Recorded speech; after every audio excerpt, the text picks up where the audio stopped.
Hello बच्चों, आज की इस वीडियो में देखेंगे 8th ग्रेड अभ्यास पुस्तिका सत्र आपका 2026-27 की आपकी न्यू वर्क बुक है। कक्षा 7वीं, विषय हिंदी। देखिए, आज की इस वीडियो में देखेंगे पाठ एक में दिया है आपका मेरी भावना। तो देखिए, पहला क्वेश्चन आता है आपका बहुविकल्पी वाले क्वेश्चन। प्रश्न क्रमांक पहले में है प्रार्थना कविता के आधार पर हृदय में कौन सा भाव होना चाहिए। देखिए, पहले ऑप्शन में दिया है प्रेम, दोष, कृतज्ञता या क्रोध। तो आपको राइट आंसर लगा देना है पहला नंबर प्रेम। दूसरा क्वेश्चन है कविता में सौंदर्य उत्पन्न करते हैं समास, कारक, अलंकार या फिर संधि। तो आपका राइट आंसर हो जाएगा अलंकार।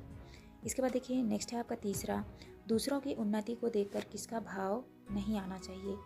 तो देखिए पहले ऑप्शन में है सेवा, दया, प्रेम, ईर्ष्या। तो आपका राइट आंसर हो जाएगा डी नंबर ईर्ष्या। इसके बाद देखिए नेक्स्ट है आपका चौथा क्वेश्चन, बुरे रास्ते पर चलने वालों के प्रति कवि के मन में आने वाला भाव है। तो यहाँ पे आपका आंसर हो जाएगा साम्य भाव। इसके बाद देखिए नेक्स्ट है आपका पांचवा, जाना क्रिया का भूतकाल है। तो यहाँ पे आपका उत्तर हो जाएगा चला गया है। तो ये आपका बी नंबर आपका राइट आंसर होगा। यहाँ पे देखिए आपके विकल्प वाले क्वेश्चन कंप्लीट होते हैं। इसके बाद आते हैं आपके रिक्त स्थान वाले। प्रश्नों में से उचित स्थान चुनकर रिक्त स्थानों की पूर्ति कीजिए। देखिए यहाँ पे ये आपके शब्द दिए गए हैं, इन शब्दों को आपको खाली स्थान में भरने हैं। छठवां में है किसी के दोषों को देखने के स्थान पर हमें गुण ग्रहण का भाव रखना चाहिए। सातवें में है न्याय मार्ग से हमारे पैर कभी नहीं डिगाना चाहिए।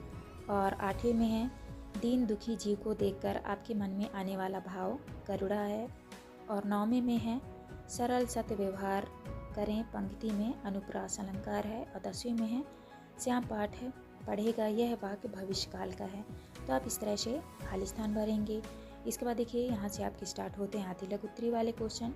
क्वेश्चन नंबर 11 में है काल किसे कहते हैं। आपको उत्तर में करना है क्रिया के जिस रूप से किसी कार्य के होने के समय का बोध हो उसे काल कहते हैं। इसके बाद देखिए नेक्स्ट है आपका 12 क्वेश्चन, उक्त पंक्ति में आए अनुप्रास अलंकार वाले वर्ड छाट कर लिखिए। आपको लिखना है उक्त पंक्ति में पा, रा और का वर्णों की आवृत्ति हुई है, यही अनुप्रास वाले वर्ड हैं। आपको इस तरह 12 के आंसर में करने हैं। इसके बाद देखिए नेक्स्ट आता है आपका क्वेश्चन नंबर 13 में है मेरी भावना कविता में लक्ष्मी आए या जाए से कवि का क्या आशय है। आपको उत्तर में करना है कवि का आशय है कि जीवन में चाहे धन संपत्ति आए या चली जाए, हमें कभी भी न्याय और सत्य के मार्ग से नहीं हटना चाहिए। इसके बाद देखिए 14 में है मेरी भावना कविता में कवि किससे दूर होना चाहता है। आपको उत्तर में करना है कवि मोह, लोभ, लालच, अहंकार और ईर्ष्या जैसी बुरी भावनाओं से दूर होना चाहता है। आप इस तरह से 14 के आंसर में करेंगे। इसके बाद देखिए यहाँ से आपके स्टार्ट होते हैं लघु उत्तरी वाले क्वेश्चन। क्वेश्चन नंबर 15 में है हमें किसी से अप्रिय व कठोर शब्द क्यों नहीं कहना चाहिए। आपको उत्तर में करना है क्योंकि अप्रिय व कठोर शब्दों से दूसरों के मन को ठेस पहुंचती है, आपसी प्रेम घटता है और समाज में लड़ाई झगड़े व दोष की भावना बढ़ती है। तो आपको इस तरह से क्वेश्चन नंबर 15 के आंसर में करने हैं। नेक्स्ट आता है आपका 16, मैत्री भाव जगत में मेरा सब जीवों से नित्य रहे उस पंक्ति का भाव लिखिए। तो देखिए यहाँ पे उस पंक्ति का भावार्थ जो है आपको इस तरह से लिखना है। आपको लिखना है भावार्थ में संसार के सभी जीव जंतुओं और मनुष्य के प्रति मेरे मन में हमेशा मित्रता और प्रेम का भाव बना रहे, मैं किसी से शत्रुता ना रखूं। तो आप इस तरह से 16 के आंसर में करेंगे। नेक्स्ट आता है आपका प्रश्न क्रमांक 17, मेरी भावना कविता में आए किन किन सद्गुणों को आप अपनाना चाहेंगे। तो आपको उत्तर में करना है हम दया, करुणा, सत्य बोलना, न्याय के मार्ग पर चलना, मैत्री भाव और परोपकार जैसे सद्गुणों को अपनाना चाहेंगे। इसके बाद देखिए नेक्स्ट आता है आपका 18, किसी व्यक्ति की किस किस व्यवहार को देखकर आप अनुमान लगा सकते हैं उच्च भाव वाला व्यक्ति है। तो आपको उत्तर में करना है उच्च भाव वाला व्यक्ति दूसरों की मदद करता है, सत्य व मीठा बोलता है, ईर्ष्या नहीं करता तथा कठिन समय में भी ईमानदारी और न्याय का मार्ग नहीं छोड़ता। आप इस तरह से 18 के आंसर में करेंगे।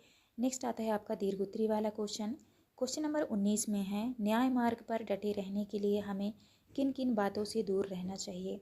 आपको उत्तर में करना है, न्याय मार्ग पर डटे रहने के लिए हमें मोह, लालच, स्वार्थ, अहंकार, ईर्ष्या, क्रोध और हर प्रकार के प्रलोभन व भय से दूर रहना चाहिए। इसके बाद आता है आपका क्वेश्चन नंबर 20। सत्य और परोपकार की भावना से संबंधित कोई एक कहानी अपने शब्दों में लिखिए। तो यहाँ पे आपको एक कहानी लिखनी है। तो आपको लिखना है, एक गांव में राजू नाम का दयालु और ईमानदार लड़का रहता था। एक दिन उसे रास्ता में पैसों से भरा एक बटुआ मिला। राजू ने सोचा कि यह जिसका भी है उसे इसकी बहुत ज़रूरत होगी। बटुए में रखे पते से वह एक चिंतित बुजुर्ग के पास पहुंचा और उन्हें बटुआ लौटा दिया। बुजुर्ग के आंखों में खुशी के आंसू आ गए और उन्होंने राजू को गले लगा लिया। उसकी इस ईमानदारी, सत्य और परोपकार ने पूरे गांव में उसे एक सच्चे व्यक्ति के रूप में पहचान दिला दी।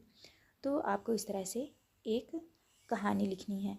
तो प्यारे बच्चों, यहाँ पे जो है हमारे सारे क्वेश्चन कंप्लीट होते हैं। आप अच्छे से देख के अपने वर्कबुक में लिख लीजिएगा और चैनल में न्यू है तो चैनल ज़रूर सब्सक्राइब करके जाएं, जिससे कि आने वाली हर एक वीडियो की नोटिफिकेशन आपको सबसे पहले मिल सके।